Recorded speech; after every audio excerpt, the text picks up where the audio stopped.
Subscribe करने के बाद ना घंटी बजा देना, ताकि जब भी मैं कोई न्यू वीडियो अपलोड करूं तो तुम्हारे फोन की घंटी भी बजे। रमजान शहरुल क़ियाम। अल्लाह सुब्हानहू तआला ने इंसानों को अपनी इबादत के लिए पैदा किया और इबादत के तरीके और औकात भी बताए। रमजान वो महीना है जिसमें बहुत सी इबादत को जमा कर दिया गया है। इबादत में सबसे अहम चीज फर्ज नमाजों की बरवक्त अदायगी है।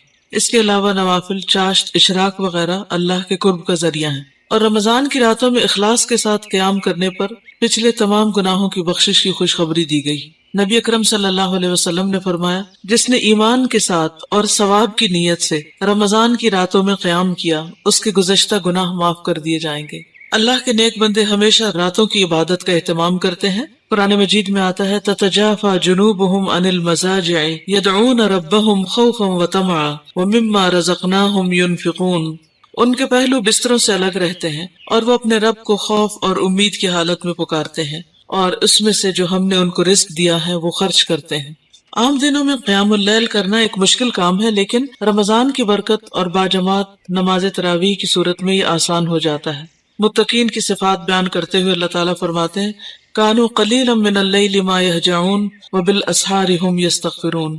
वो रात को कम सोते हैं और सहर के वक्त इस्तिग़फार करते हैं। रसूलुल्लाह सल्लल्लाहु अलैहि वसल्लम ने फरमाया, फर्ज नमाज के बाद अफजल तरीन नमाज रात की नमाज है। एक और मौके पर फरमाया, तहज्जुद जरूर पढ़ा करो, क्योंकि वो तुमसे पहले सालिहीन की रविश है और तुम्हारे लिए अपने रब के कुर्ब का वसीला, गुनाहों को मिटाने का जरिया और गुनाहों से बचने का सबब। यानी दो काम है, एक तो ये कि गुनाहों को दूर करती, मिटा देती है जो पहले से हो चुके हैं, और दूसरे आइंदा बचने की सलाहियत भी इससे पैदा होती है। रमजान में तरावीह पढ़ना सुन्नत है और नबी सल्लल्लाहु अलैहि वसल्लम के कौल और फेल दोनों से साबित है। आपने अपने सहाबा को भी इसकी तरगीब दी। तरावीह जमात के साथ पढ़ना ज्यादा अफजल है। आप सल्लल्लाहु अलैहि वसल्लम ने अपने घर वालों और बीवियों को भी तरावीह की जमात में शरीक किया और तवील क़याम किया, खुसूसन आखिरी अशरे में रात के क़याम के लिए जगाया। हजरत अबू ज़र फरमाते हैं कि हमने रसूलुल्लाह सल्लल्लाहु अलैहि वसल्लम के साथ रोजे रखे।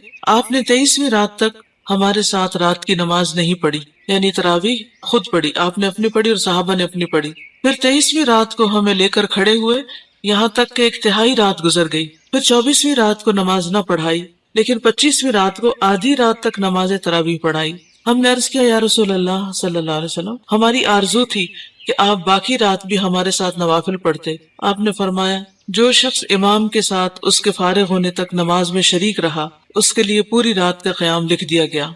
फिर आपने 27वीं रात तक नमाज न पढ़ाई। 27वीं रात को फिर खड़े हुए और हमारे साथ अपने घर वालों और औरतों को भी बुला लिया, यहाँ तक कि हमें अंदेशा हुआ कि फलाह का वक्त न निकल जाए। रावी कहते हैं, मैंने अबू ज़र से पूछा, फलाह क्या है? तो उन्होंने फरमाया, सहरी। यानी इतनी देर तक पढ़ाते रहे, आखिरी अशर की नमाज में।